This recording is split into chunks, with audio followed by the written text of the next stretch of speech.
De volta com o nosso programa Espaço Cidadão, na TV União, a TV do Cidadão, né? E um abraço aqui para a Tarcísio Snar, que está nos acompanhando pelo Instagram, @RobsonCidadão. E agora vamos conversar nesse bloco com a Patrícia Souza. Ela é psicóloga e conselheira do Conselho Regional de Psicologia.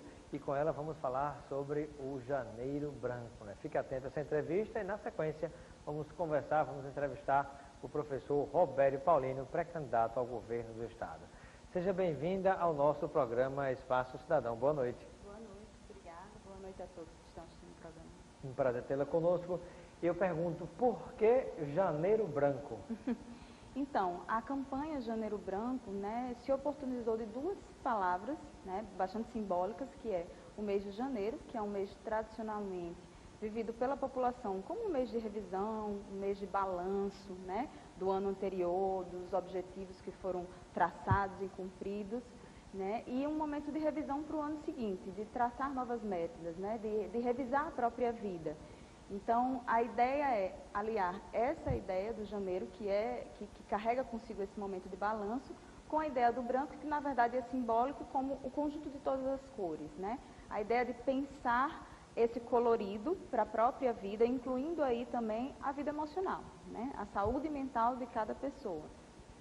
E quando a gente fala em vida emocional, em saúde mental, o que é importante a gente transmitir para a população nesse aspecto?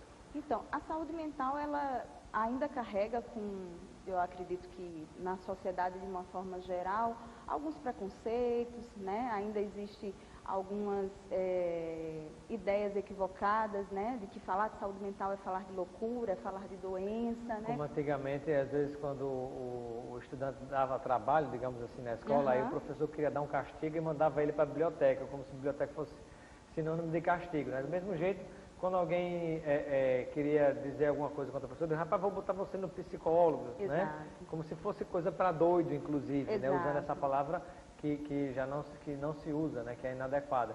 Mas, na verdade, a gente percebe como há, historicamente, um preconceito nesse sentido, né? Exato. Na verdade, qualquer pessoa, um dia, deveria sempre ter alguma presença, um apoio, um suporte, uma participação, um acompanhamento de um psicólogo, de um profissional desta área, né? Exato. Assim como a gente tem profissionais que cuidam, né, de dimensões da nossa vida, do nosso corpo, a gente também vai ter um profissional como um psicólogo ou como um psiquiatra, que é um profissional da área médica, que vai cuidar dessa dimensão emocional. Do mesmo jeito que existe o exame preventivo com o corpo, né, cuidado com a saúde física, também existe a prevenção em relação à saúde mental. Exato, a gente vai ter um profissional que vai fazer uma avaliação, desde que haja uma motivação, uma provocação do sujeito, que ele vai em busca desse profissional a fazer um processo de avaliação de como é que anda a vida dele, os projetos, né, os pensamentos, os comportamentos, qual o sentido que ele tem dado para a vida dele. É um cuidado preventivo, uma oportunidade de revisar algumas coisas e de cuidar daquilo que talvez não esteja bem e que precise de mudança, que precise de transformação. É uma oportunidade. E um dos grandes acontecimentos no dia a dia que a gente observa, escuta queixas de pessoas, e também é muito abordado por psicólogos e até psiquiatras também, é a questão da ansiedade. Até que ponto a ansiedade é algo normal ou ela pode começar a se transformar num problema, numa doença? A ansiedade, né, assim como o medo, são reações emocionais a situações que possam ser interpretadas pelo nosso organismo como situações que ameacem a nós, ameaça a nossa vida, que gerem alguma sensação de perigo, né? Isso é normal, isso é natural, né? O que acontece quando a gente pode estar desenvolvendo um transtorno de ansiedade? Que aí a gente está falando agora de uma situação patológica, né? A gente precisa avaliar, nesse caso, se a ansiedade ela está surgindo, né, com um grau excessivo, né, e num curso persistente, ou seja, ela não é adaptativa mais, ela não é mais transitória, ela está permanente na minha vida e está causando transtornos, está causando dificuldades no desenrolar das minhas atividades. Você poderia dar algum exemplo de uma ansiedade que ela deixa de ser normal e passa a ser algo que preocupa? Sim, é muito natural que as pessoas fiquem ansiosas diante de situações novas, situações, por exemplo, em que elas estão sob o alvo de alguma avaliação. Por exemplo, apresentar um trabalho, né? pode produzir algum nível de ansiedade. Né? Mas, a expectativa que você cria, a cobrança, a pressão. Isso, exatamente, a nota, né? O que é que aquilo vai implicar na minha carreira, o que é que aquele resultado vai implicar. Então, o que é que ocorre naturalmente? Eu fico ansioso, eu posso ter taquicardia, minhas mãos podem suar, eu posso ficar nervoso. Agora, o que é que ocorre se isso se transformar num transtorno? Eu posso ficar paralisado e não conseguir me comunicar, eu posso evitar a situação, então eu fujo o quanto for necessário, eu evito, né?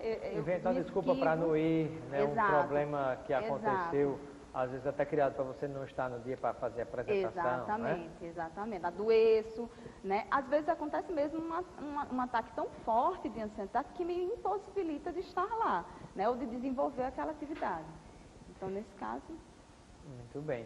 E o que é a depressão?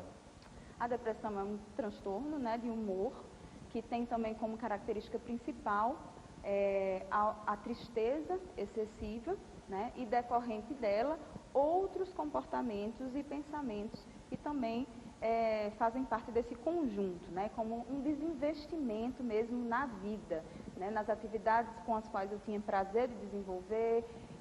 Eu passo a ter pensamentos negativos, uma autoestima, né, baixa, né, um pensamento negativo voltado para o mundo, muitas vezes até catastrófico, de tão pessimista que se torna.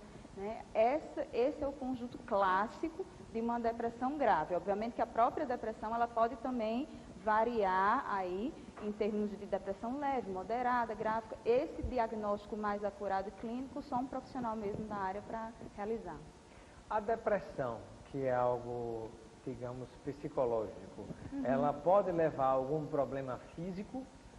Na verdade a gente tem uma compreensão de que os transtornos mentais, de uma forma geral, eles estão atravessados não apenas por questões psicológicas, né, mas também por correlações do nível biológico e até social, né, porque a gente entende que qualquer tipo de sofrimento, de adoecimento, ele vai estar sempre transpassado por um contexto social. Né, em um contexto social onde a gente precisa avaliar o sujeito na sua integralidade. Né? Ele não é só mente, ele não é só corpo, ele é um sujeito que está ali diante de todas essas circunstâncias. E, por exemplo, na hora que há uma situação, falando em depressão, ou de tristeza, né? Há uma situação de perda. A pessoa ou perdeu o emprego onde trabalhava há muito tempo, ou perdeu um familiar, um ente querido. Até que ponto essa dor da perda, esse luto, ele é normal e até que ponto ele pode se tornar algo patológico, alguma doença? É possível fazer essa estimativa? Sim. Essa avaliação ela é clínica individual, mas é possível sim contar com alguns critérios. Primeiro que quando a gente fala de perda, quando a gente fala de luto, a gente está falando também de uma reação normal, que faz parte da vida. Né? Mas como é que a gente faz essa avaliação em torno do luto? Né? A perda de um emprego, a perda de alguém, né, que faleceu. É preciso avaliar o contexto individual, ou seja, que tipo de perda foi essa, o que foi que ele perdeu, como ele perdeu, né? Qual o valor do vínculo em casos de perda de pessoas por morte, que aquela pessoa, que o enlutado tinha, né? A perda ela foi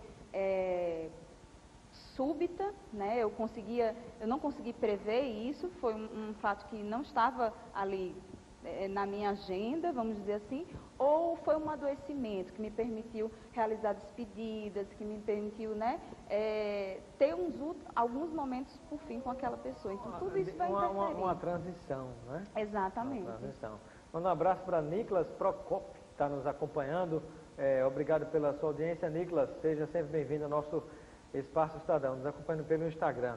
E aí eu pergunto, como é possível ajudar a pessoa que esteja nesta situação, né, que já não é mais de tristeza, de um luto, mas começa a se transformar numa depressão, e para ela sair sozinha dessa situação é, de certo modo, difícil. É difícil. Na verdade, o que a gente coloca sempre é uma espécie de tripé, né? É importante, é essencial que ela seja acompanhada por profissionais da área, e aí a gente está falando sim de psicólogo, sim de psiquiatra, porque algumas vezes é necessário sim a intervenção com medicamentos. Porque o medicamento ele dá o equilíbrio químico, né? Mas ele não vai fazer com que você mude um pensamento. né? Então, a psicoterapia, ela é uma oportunidade de você elaborar aquela perda, de passar a construir uma vida, né, com uma outra forma de presença daquela pessoa. Não vou ter mais a presença física, mas ela faz parte da minha história, né? Então eu não tenho como abrir mão disso. E além disso, a gente tem uma rede social, né? A gente tem outras oportunidades, né? Amigos, atividades físicas, meditação, enfim, o que fizer sentido na história de cada pessoa, né? Mas é reconstruir um novo projeto. Isso não é fácil, né? Isso não se dá de um dia para o outro. Passa pela mudança de rotina também. De rotina, né? Da própria identidade, né? Se a gente considera, por exemplo, uma mãe que perdeu um filho, né? Uma mãe que perdeu o filho, ela deixa de ser mãe, né? Ela precisa reconstruir a identidade dela, social, na família, né? No trabalho, tudo isso está interligado. Então, é necessário tempo e cuidado, né, para respeitar o ritmo dessa transformação. Doutora Patrícia, estamos conversando com a doutora Patrícia, que é psicóloga e membro do Conselho Regional de Psicologia, sobre essa temática importante, que é o cuidado com a saúde mental no Janeiro Branco. E eu pergunto, ultimamente, o que mais tem levado as pessoas ao consultório? Eu sei que cada pessoa é única, cada pessoa tem um problema num grau diferente da outra, inclusive, mas me parece que em momentos como esse que a gente vive, com dificuldades na própria economia do país, a gente passa por situações que acabam levando muitas pessoas aos consultórios de psicólogos e psiquiatras. Há a identificação de algo nesse sentido? Eu acredito que, obviamente, que existem estatísticas que vão trazer isso, né, esse dado, mas pela experiência pessoal, clínica que tenho, a ansiedade, né, e não vou dizer o diagnóstico de depressão, porque muitas vezes as pessoas chegam já afirmando que estão com depressão, né? Estou com depressão, né? Isso, assim, né? Mas assim, as situações de frustração, de perdas, né?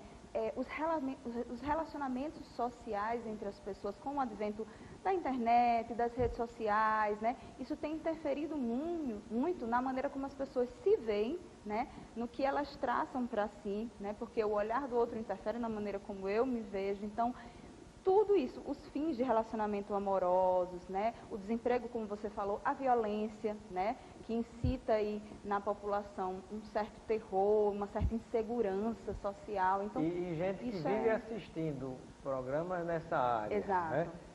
De violência, de insegurança, pessoas que vivem recebendo e compartilhando e só falando dessas coisas negativas, exato, elas tendem a desenvolver uma depressão. Exato. Imagens, notícias, né? Muitas vezes notícias com as quais não temos nem a informação verídica, se isso é real, se não é, né? Verdade, mas a gente já toma, a gente já consome o que está ali na rede como uma realidade fatídica. Porque existe a insegurança normal, real, a violência, mas existe também a sensação que ela é sempre maior de acordo com essa propagação, né? Exato. A pessoa fica numa situação realmente que, se não tiver cuidado, gera esse problema mental, né? Exato. E uma outra pergunta que ele faço para a gente esclarecer para o nosso telespectador, por exemplo, como você pode, compartilhando o problema que você tem, ter a ajuda de amigos e familiares. Porque às vezes a pessoa tem um problema e, dependendo do grau desse problema, quando ela conversa, ela fala sobre aquilo, ela consegue uma ideia, uma solução, ela melhora, mas às vezes tem situações que deve se procurar um profissional. Em que situação um conselho, digamos assim, de um amigo, de um familiar dá certo, e em que situação isso pode ser prejudicial, e o que deveria mesmo era ter procurado um profissional, psicólogo ou psiquiatra? Bom, de uma forma geral, a gente valoriza, né, essa rede. Então, o conselho do familiar, o conselho do namorado, do amigo, do colega de trabalho, é relevante? Né? Agora, a gente tem que sempre pôr em perspectiva... E até o fato de você falar sobre o assunto já é um passo importante. Isso, já faz a palavra rodar, já faz aquilo sair de uma dimensão que seja velada ou que não pode ser dito, né? Na verdade, o sofrimento, ele pode sim ser discutido, dialogado, né? Não precisa estar ali no âmbito escondido. Agora, o profissional, em especial o profissional da psicologia, ele tem um lugar diferenciado no trabalho com qualquer tipo de sofrimento, porque ele não vai colocar ali, naquele momento, as perspectivas pessoais, ou seja, do que é que ele acha que é melhor para você. Ele vai tentar convocar com você, né, porque ele acredita que o sujeito, ele sim, dispõe, né, do próprio cuidado, de como ele pode dirigir a própria vida, mas ele pode estar passando por um momento de desorganização, né, estar um pouco perdido, então de convocar isso a ele e de não julgar qualquer que seja a saída que ele escolha para ele mesmo. E geralmente no convívio social, a gente vai ter os nossos preconceitos, os nossos julgamentos, o que a gente acha que é certo, o que é errado, o que é melhor para o outro. Né? Raramente a gente faz a pergunta para o outro, o que você precisa? Né? O que você está precisando nesse momento? Geralmente a gente já diz, faça isso, venha comigo, né? A gente já dá diretivas e a gente não pergunta o que o outro está precisando. Tem que ouvir, né? Ouvir. Algo que anda em desuso ultimamente, é você ouvir as outras pessoas. Primeiro, as pessoas não têm falado muito sobre si mesmas. Né? Segundo, encontrar quem ouça me parece que é mais difícil ainda, né? É mais difícil, sobretudo se você estiver passando por uma situação de sofrimento. Né? Tem aquela história que às vezes tem gente que só quer saber de notícia boa e positiva e é importante, mas às vezes tem gente que não quer nem chegar perto de alguém que está passando por um problema, uma situação ruim, que acha que é negativo, que dá azar, que não sei o que, né? Exato. Tem gente que é assim. Isso, tem gente que recua porque teme isso e tem gente que recua porque é inseguro nessa perspectiva de ajudar, né? Teme que o que ele pode falar pode piorar a situação, então ele recua por motivos, né, pessoais. Estamos neste Janeiro Branco conversando com a Patrícia Souza, ela é psicóloga e membro do Conselho Regional de Psicologia. Estamos falando aqui sobre os cuidados com a saúde mental. Do mesmo jeito tem que ter cuidado, tem que se prevenir em relação à saúde física, a saúde mental também requer sempre cuidados para evitar problemas. E aí eu pergunto, como fazer para escolher corretamente um psicólogo ou um psiquiatra? Porque, na verdade, de certo modo, você coloca a sua vida, as suas angústias nas mãos, muitas vezes, de um estranho. Sim. Assim como, naturalmente, a gente, quando busca outros tipos de profissionais, a gente costuma pedir referências, né? Obviamente que quem faz uso do sistema público, né, não tem necessariamente essa oportunidade de escolher, porque o sistema está ali dado, mas quem faz uso do sistema privado busca referências, né, sugestões. Hoje, né, não apenas em Natal, mas no estado do Rio Grande do Norte, a gente conta com um número de profissionais considerável, tanto na rede pública quanto na rede privada, né? Cada um deles, né, atendem a partir de abordagens específicas e isso tem, sim, diferenças de perfis de pessoas que podem se adequar a uma abordagem A, B ou C. Daí, mais uma vez, a necessidade de buscar algum tipo de referência, né? Procurar um amigo ou algum profissional da área para ter algum tipo de direcionamento, né? Na busca que esse encontro, desse acompanhamento, seja o mais fortuito para ele. Muito bem. E para a gente ir finalizando, quais são as principais orientações que você pode compartilhar com o nosso telespectador, que sejam recomendações do próprio Conselho Nacional Federal e Regional de Psicologia, do ponto de vista de cuidados, de orientação que se transmite à população, sobretudo neste momento do Janeiro Branco? Como o Janeiro Branco está sendo difundido em muitos espaços, né, não apenas pelo Conselho Regional, mas a gente tem visto campanhas, ações psicoeducativas nas universidades, em instituições de trabalho. Então, que as pessoas se deem a oportunidade de participar desse momento, né, de colocar um pouco seus preconceitos de lado e fazer uma avaliação global da própria vida, né, e caso sintam necessidade, né, um mínimo ponto de questionamento. Será que eu preciso? Bom, eu posso conhecer, né? Eu posso me colocar a oportunidade de conhecer esse profissional e ver o que ele pode me oportunizar. Se, né, diante do encontro, o profissional avaliar, né, que não há uma necessidade de seguir com aquele processo, eles vão conversar, eles vão chegar a essa conclusão, né? Mas se de alguma forma há algum tipo de sofrimento, né, de incômodo, algo que tem paralisado a sua vida, que tem gerado aí alguns tipos de interrupções, de dificuldades excessivas, se dê a oportunidade de buscar esse profissional. Muito bem. Agradeço a sua presença no nosso programa Obrigada. Espaço Cidadão. Seja sempre bem-vinda. Eu que agradeço. Nós vamos agora a um breve intervalo, né, tomando a nossa água mineral Esterbon, que veio na hora certa aqui engasgando, ó. Nossa água mineral Esterbon é produto nosso do Rio Grande do Norte. Além da água mineral, você vai encontrar o gelo e outros produtos, né, que está presente no nosso dia a dia, em todos os supermercados você vai encontrar, que é o sorvete, a casquinha de sorvete, o picolé e também a polpa de fruta Esterbon. É produto nosso do Rio Grande do Norte e é de qualidade. Prove, você vai se surpreender positivamente. Nós vamos a um breve intervalo e daqui a pouquinho voltaremos conversando sobre política com o professor Robério Paulino. pré-candidato ao governo do Rio Grande do Norte. Até já.